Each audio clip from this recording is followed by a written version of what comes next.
नमस्कार, आप देख रहे हैं एचएनएन न्यूज में हूं आपके साथ उन्नति भटनागर। बुलेटिन की शुरुआत बड़ी खबर के साथ, जहां पीएम मोदी के परीक्षा पे चर्चा कार्यक्रम को लेकर जबरदस्त रिस्पांस आ रहा है। जहां परीक्षा पे चर्चा में टूटा है रजिस्ट्रेशन का रिकॉर्ड, जहां मोदी से गुरु मंत्र लेने को छात्र उत्साहित हैं।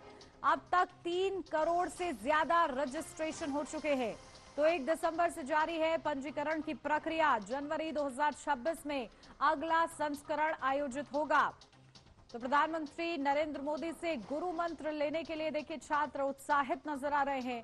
जहां 1 दिसंबर से पंजीकरण की प्रक्रिया शुरू हुई थी और अब तक देखिए 3 करोड़ से ज्यादा की संख्या कुछ बताई जा रही है कि लोगों ने पंजीकरण किया है। ये उत्साह है लोगों में। जहां परीक्षा पे चर्चा, क्योंकि देखिए प्रधानमंत्री का ये विशेष कार्यक्रम और ये अनूठी पहल जिसमें वो छात्रों के साथ सीधा संपर्क करते हैं, उनकी परेशानियों का हल वो वहीं पर बताते हैं।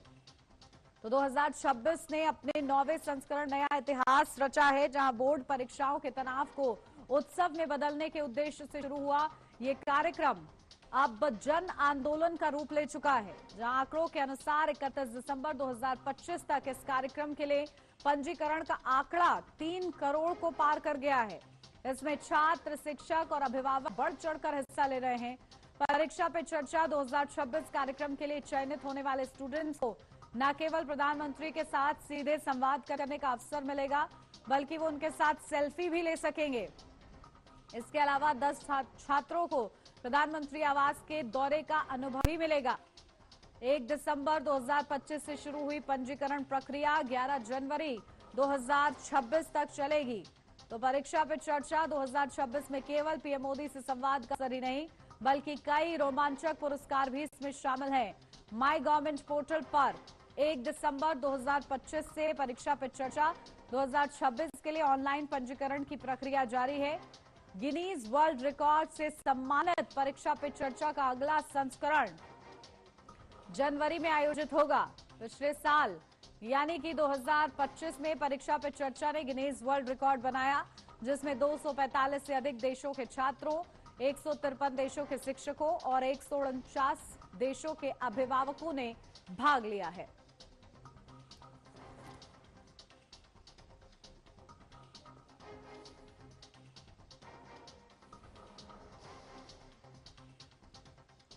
तो देखिए परीक्षा पे चर्चा का ये विशेष कार्यक्रम, और इसमें जो रिकॉर्ड है वो टूटता हुआ नजर आया है, क्योंकि 1 दिसंबर से इसकी शुरुआत हुई पंजीकरण की और अब देखिए किस तरीके से 3 करोड़ का आंकड़ा पार हो चुका है। यानी कि जो छात्र हैं, अभिभावक हैं, जो शिक्षक हैं, वो उत्साहित हैं इस इंटरैक्टिव सेशन के लिए प्रधानमंत्री नरेंद्र मोदी के साथ।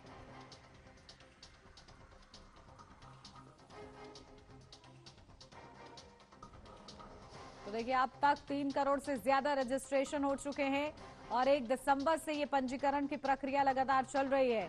तो 11 जनवरी 2026 में आयोजित होगा इसका ये अगला संस्करण, और इसके लिए उत्साह देखिए अभी से ही देखने को मिल रहा है।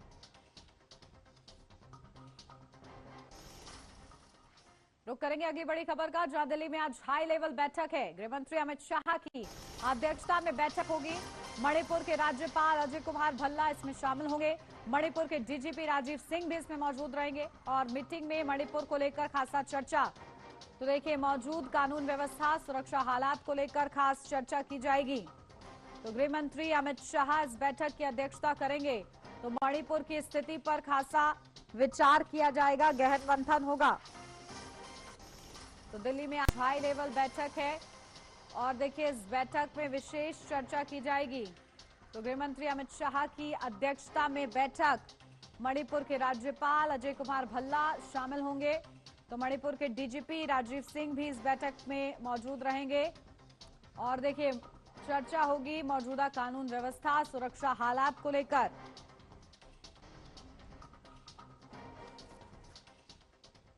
चलिए इस पर अपडेट लेते हैं। हमारी संवाददाता कंचन अरोड़ा दिल्ली से हमारे साथ जुड़ गए हैं। कंचन, क्या कुछ जानकारी मिल रही है? देखिए गृह मंत्री अमित शाह की अध्यक्षता में मणिपुर के मुद्दे पर चर्चा होगी।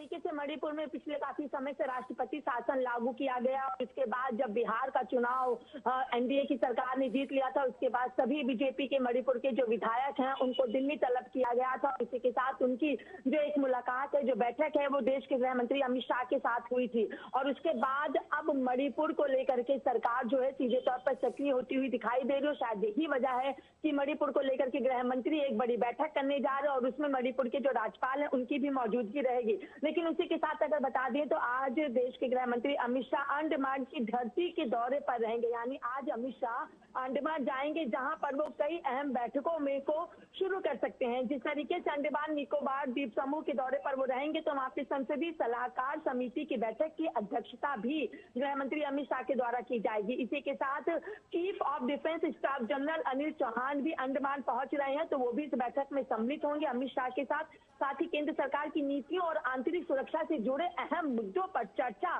के लिए भी ये जो बैठक है, ये जो अमित शाह का अंडमान निकोबार का दौरा है, ये काफी अहम माना जा रहा है, जिसमें प्रशासनिक और राजनीतिक दृष्टि से कई महत्वपूर्ण फैसले लिए जा सकते हैं। लेकिन अगर अब हम बात कर ले मणिपुर को लेकर, तो मणिपुर के हालात पिछले काफी समय से इस कदर हो चुके हैं कि वहां के मुख्यमंत्री को अपने पद से इस्तीफा भी देना पड़ा था, फिर सरकार को वहां पे राष्ट्रपति शासन भी लागू करना पड़ा था। लेकिन अब देखना है कि आखिर गृह मंत्री अमित शाह की जो बैठकों का दौर चल रहा है उसके अनुसार क्या कुछ चीजें देखने को मिलती हो, किस तरीके से मणिपुर या फिर हम अंडमान निकोबार या फिर प्रशासनिकता के तौर पर या फिर हम सामाजिकता के तौर पर अगर जिक्र कर लेते हो, क्या कुछ स्थिति जो है वो बेहतर होती हुई दिखाई देती है।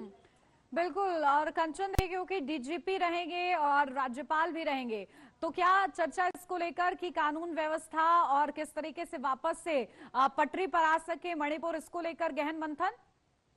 जी बिल्कुल, जाहिर सी बात है कि जनजीवन लोगों का पटरी पर आ सके, मणिपुर की राजनीति को समानता के तौर पे देखा जा सके, ये तमाम चीजें हैं। लेकिन फिर भी मैं एक बार बता देना चाहूंगी कि आज अमित शाह अंडमान निकोबार के दौरे पर हैं, तो वहीं 3 जनवरी को यानी कल का जो दिन होगा, शनिवार का जो दिन होगा, 3 जनवरी को गृह मंत्री मंत्रालय की संसदीय सलाहकार समिति की बैठक की अध्यक्षता भी करेंगे। और ये बैठक वांडूर में होगी, जहाँ पे गृह मंत्रालय से जुड़े जो अहम विषय हैं उनको लेकर के चर्चा भी की जा सकती है। और कानून सुधारों का जो एक कार्यक्रम है वो भी वहां पर आयोजित किया गया है। कानून सुधार के कार्यक्रम में भी गृह मंत्री अमित शाह की जो मौजूदगी है वो वहां पर हो सकती है और कई अनौपचारिक बातचीत जो है वो वहां पे की जा सकती है। यानी सिर्फ मणिपुर को लेकर के ही नहीं, क्योंकि गृह मंत्री अमित शाह आज अंडमान निकोबार के दौरे पर हैं, तो अंडमान निकोबार को लेकर के भी वहां पे बात होनी है, संसदीय एक बैठक वहां पर होनी है। और उसी के साथ मणिपुर के मौजूदा हालातों को किस तरीके से बेहतर किया जाए, क्या वहां पे फिर से चुनाव कराया जाए या फिर राष्ट्रपति शासन को लेकर तमाम चीजें जो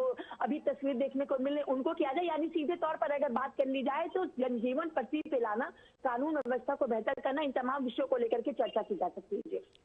बिल्कुल। और कंचन देखिए, क्योंकि मणिपुर का मुद्दा इसलिए भी गंभीर हो जाता है क्योंकि वहां पर जो विवाद है वो 2 समुदायों के बीच है। कुकी और मैतेई आखिर कब से इस विवाद में उलझे हुए हैं और ऐसे में वही क्योंकि विवाद की जड़ रहा, तो उस जड़ पर पकड़ बनाने के लिए भी क्या प्रयास किया जाएगा आज?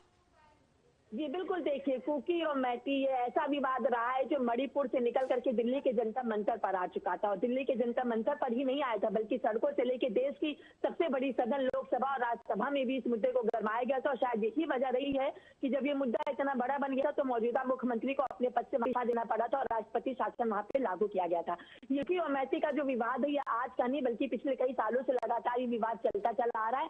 इनके बीच में किस तरीके से आपस में सामंजस्य किया जाए, इसको भी लेकर के तस्वीर को स्पष्ट करना है। और उसी के साथ मणिपुर में महिलाओं के साथ जो स्थिति होती आई है उसको लेकर के महिलाओं को आश्वस्त करना है। लेकिन उसके पहले जब अंडमान निकोबार गृह मंत्री अमित शाह पहुंच रहे हैं तो वहां पर जो संसदीय सलाहकार है उनके साथ जो चर्चा होनी है, बैठक होनी है गृह मंत्री अमित शाह की अध्यक्षता में। साथ ही अगर बात कर ली जाए जिसका जिक्र मैं लगातार कह रही हूँ कि 3 जनवरी को संसदीय बैठक होगी जिसमें संसदीय सलाहकार समिति की अध्यक्षता वहां पे की जाएगी, जो कि वांडूर में ये बैठक होगी। तो पहले अंडमान निकोबार की चीजों के बाद तब मणिपुर की स्थिति को भी समान करने की कोशिश लगातार गृह मंत्रालय की तरफ से, लगातार केंद्र सरकार की तरफ से की जा रही है, जिससे वहां पे राष्ट्रपति शासन को हटा करके समानता तरीके से वहां पे चुनाव कराया जा सके और फिर से वहां पे सरकार के द्वारा राज्य की जनता को वहां पे संचालित किया जा सके। ठीक है, इस बैठक पर नजर बना के रखिएगा कंचन। फिलहाल के लिए बहुत शुक्रिया आपका।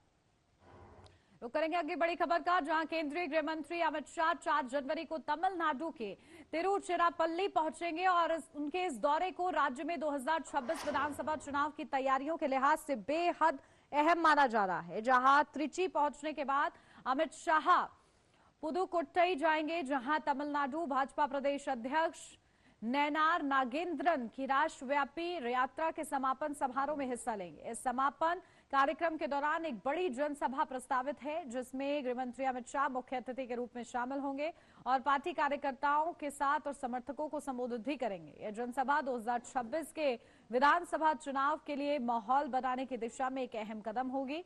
पार्टी राज्य में अपने संगठन को मजबूत करने के साथ साथ एनडीए गठबंधन को नई धार देने की कोशिश में है। खासतौर पर एआईएडीएमके के साथ तालमेल और सीटों के संभावित समीकरणों को लेकर भी अंदरूनी स्तर पर मंथन जारी है। 5 जनवरी को अमित शाह के श्रीरंगम में श्री रंगनाथ स्वामी मंदिर में दर्शन वो करेंगे और इसके बाद वे मोदी पोंगल उत्सव में भी भाग ले सकते हैं। भाजपा पिछले कुछ वर्षों से पोंगल जैसे सांस्कृतिक और पारंपरिक उत्सवों के माध्यम से तमिल समाज से जुड़ने की रणनीति पर काम कर रही है और अब पार्टी का प्रयास ये है कि तमिल अस्मिता और सांस्कृतिक पहचान के साथ विकास और राष्ट्रवाद के मुद्दों को जोड़ा जाए। दौरे के दौरान त्रिची में भाजपा की एक कोर कमेटी की बैठक होने की भी संभावना है और इस बैठक में राज्य के वरिष्ठ नेता, संगठन पदाधिकारी और चुनावी रणनीतिकार शामिल हो सकते हैं। बैठक में बूथ स्तर की मजबूती, गठबंधन रणनीति, प्रचार अभियान और डीएमके के खिलाफ प्रमुख मुद्दों पर चर्चा होने की भी उम्मीद है। तो भाजपा इस दौरे के जरिए स्पष्ट संदेश देना ये चाहती है कि पार्टी तमिलनाडु में 2026 के विधानसभा चुनाव को गंभीरता से ले रही है।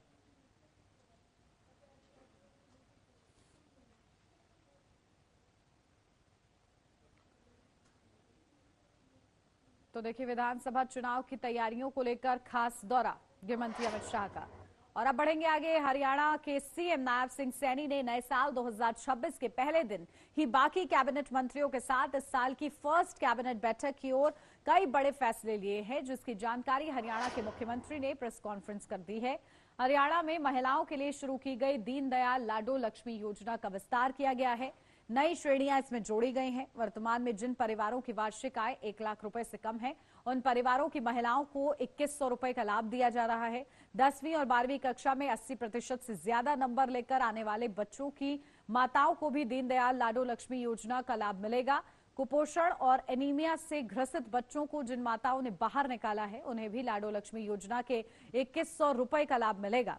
तो 347 संविदा ड्राइवरों को पुरानी पेंशन योजना का लाभ और परिवहन विभाग में 2002 में संविदा पर नियुक्त 347 ड्राइवर्स को अब नियमित सेवा माना जाएगा और उन्हें ओपीएस के लाभ मिल सकेंगे। तो गौशाला के लिए जमीन आवंटन हो। पंचकुला जिले के बरवाला ब्लॉक में रत्तेवाली गांव पंचायत की जमीन को कामधेनु गौ सेवा समिति को 20 साल के पट्टे पर गौशाला स्थापित करने के लिए भी दी जाएगी। तो वहीं अनाधिकृत कॉलोनियों में रजिस्ट्री नियम सख्त, संपत्ति रजिस्ट्री में पारदर्शिता देखने को मिलेगी और साथ ही साथ इसके भी नियम बनाए गए हैं। तो 3 जगहों को नगरपालिका का दर्जा देने पर भी मंथन इस बैठक में किया गया है।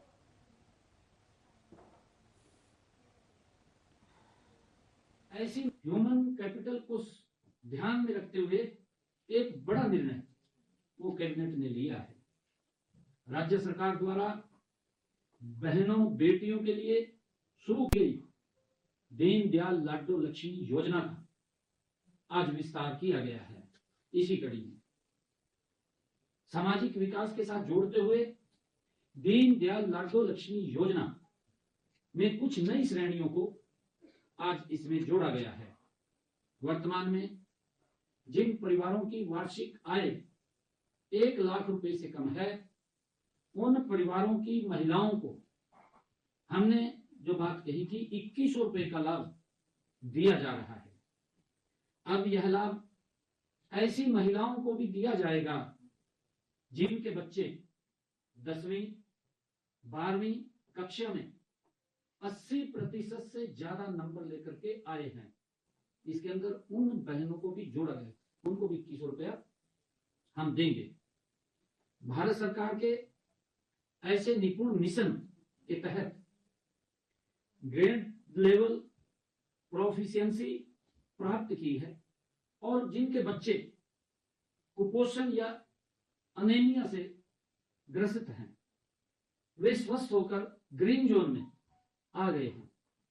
जिस माँ ने उन बच्चों को उससे बाहर निकाला है मेहनत करके, उन माताओं को भी इस योजना के साथ जोड़ने का फैसला लिया है, बशर्ते कि ऐसी महिलाओं की पारिवारिक आय सालाना चाहे 1,80,000 रुपए है, उन सब महिलाओं को इसके अंदर जोड़ा गया है। और उसमें एक कंडीशन भी लगी है कि उनके 3 बच्चे होने जरूरी है। 3 से ज्यादा अगर बच्चे होंगे तो उनको इसका लाभ नहीं मिलेगा, इस लाभ से बाहर होंगे। इसके साथ ही महिलाओं व उनके परिवार को आर्थिक रूप से सशक्त बनाने के लिए भी एक नई पहल शुरू की गई है। जैसा मैंने बताया है कि वर्तमान में 2100 रुपए की राशि बहन बेटियों के खातों में सीधी जा रही है।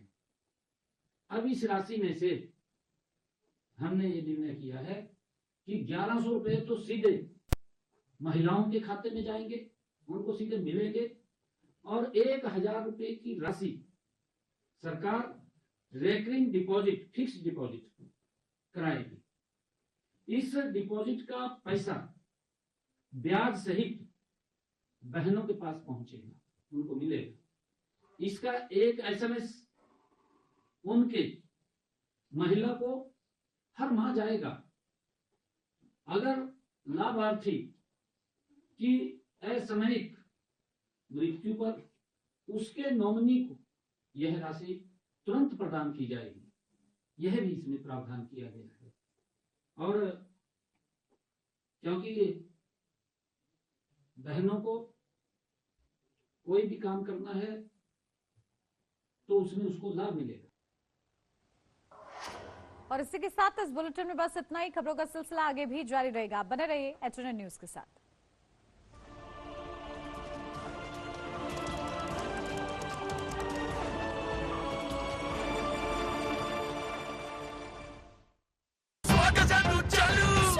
स्वाद से करेंगे।